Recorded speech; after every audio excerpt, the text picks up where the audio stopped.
Hello and আসসালামু আলাইকুম everyone. আশা করি সবাই অনেক বেশি ভালো আছো। তোমাদের দোয়া এবং ভালোবাসায় আমিও কিন্তু অনেক বেশি ভালো আছি। তো শুরু করলাম আজকে অ্যানাদার একটি ভিডিও। তো সবাইকে ওয়েলকাম আমার একটি নতুন দিনের নতুন ভিডিও দেখার জন্য। তো এখানে আমি আগের দিনের বিরিয়ানি ছিল, এটাই আমার হাসব্যান্ডকে গরম করে দিছি। বাট আমার তো কিছু একটা খেতে হবে। তো বারবার বলতেছিল যে বাহির থেকে নাস্তা এনে দিই। পরে আমি বলতেছি না, আমি ২ টা ডিম সিদ্ধ করে খেয়ে ফেলি। এখন আর বাইরে যাওয়ার দরকার নেই।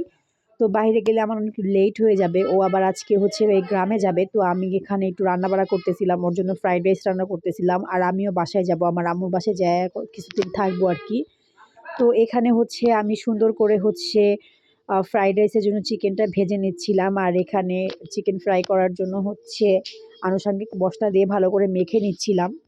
আর যেহেতু গ্যাস নাই তো করতে অনেক বেশি সময় লাগছিল। এই ফ্রাইড রাইস রান্না করতে প্রায় আমার ২-৩ ঘন্টা সময় চলে গেছে। তো যাই হোক, এখানে হচ্ছে চিকেন ফ্রাইটা আমি ভেজে নিচ্ছিলাম। এটাও খুব ভালো হইছে। মানে খাবারটা খুবই মজা হইছে মাশাআল্লাহ দিলে। তো এই তো আমার চিকেন ফ্রাইয়ের ফাইনাল লুক। অনেক ক্রিসপি হইছে। আর এটা হচ্ছে আমার ফাইনাল লুক। এটাও মাশাআল্লাহ দিলে অনেক বেশি মজা হইছে। তো তোমরা কমেন্ট করে জানাবা যে কেমন লাগতেছে। তোমাদেরকে তো খাওয়াতে পারলাম না। তো একদিন ইনশাআল্লাহ তোমাদের সবাইকে খাওয়াবো, আল্লাহ যদি তৌফিকে রাখে। তো এখানে আমার ছেলে দেখো টিভি দেখতেছে। ওরে আমি বলতেছি, "বাবা হাই দাও।" তো যাই হোক, এখানে সকালে হচ্ছে আমি ব্রেকফাস্ট করে নিচ্ছি। যেহেতু মার বাসায় আসছি, মজার, মজার খাবার খাবো।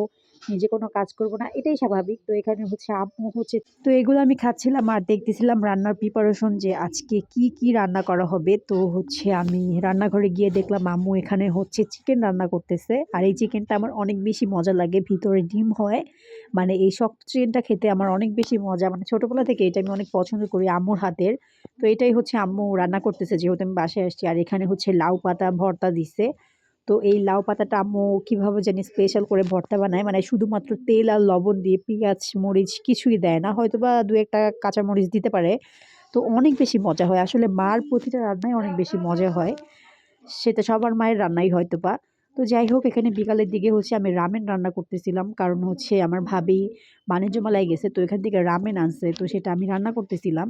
তো আমিও হচ্ছে রামেনটা ফার্স্ট টাইমই খাবো। তো এখানে হচ্ছে আমি রান্না করে নিচ্ছিলাম। আর ধোয়ার কারণে ভিডিওটা একদম আবছা হয়ে গেছে। তো এখানে ভালো করে হচ্ছে আমি নুডলসটা সিদ্ধ করে নিচ্ছিলাম। আর ওখানে মসলা রেডি করে নিচ্ছি।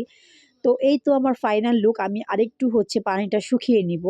যেহেতু বাসায় সবাই হচ্ছে সুপি নুডলস খাইতে পছন্দ করে না। একটু শুকনো, শুকনো খাইতেই পছন্দ করে। তো এই কারণে হচ্ছে আমি তাই করতেছিলাম। আর কোনোই মসলা দেই নাই। এখানে জাস্ট হচ্ছে আমি ২ টা ডিম ভেজে নিচ্ছিলাম। ২ টা না, সরি ৪ টা, পরে আবার ২ টা ভাজছি। যেহেতু আমরা ৪ জন খাবো। তো এই হচ্ছে আমার রামেনের ফাইনাল লুক। তোমরা সবাই বলবা যে কেমন হইছে আমার রামেনটা।